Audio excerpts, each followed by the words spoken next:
Cooperativa Agricola Volpago offre carne fresca di prima qualità. Ci trovi a Volpago del Montello, Pieve del Grappa, Tre Baseleghe e presso lo spaccio del contadino a Dolo e Massanzago.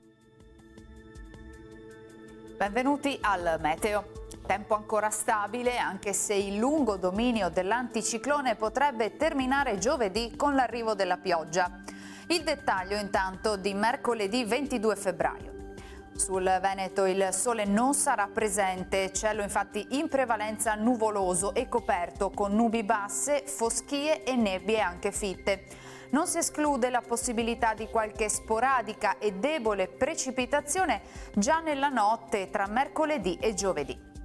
Temperature ancora stazionarie, minime tra 2 e 8 gradi, massime tra 7 e 11 gradi. Ci spostiamo ora sul Friuli Venezia Giulia. Avremo frequenti riduzioni della visibilità sulle zone di pianura, altrove cielo per lo più nuvoloso. Temperature minime tra 6 e 7 gradi, massime sugli 8-10 gradi. Infine diamo uno sguardo al Trentino Alto Adige. Avremo molte nubi sui settori meridionali della regione, sarà maggiormente soleggiato invece altrove. Temperature minime intorno a 2-4 gradi, massime sui 10-13 gradi. Dal meteo di Antena 3 è tutto, arrivederci al prossimo aggiornamento.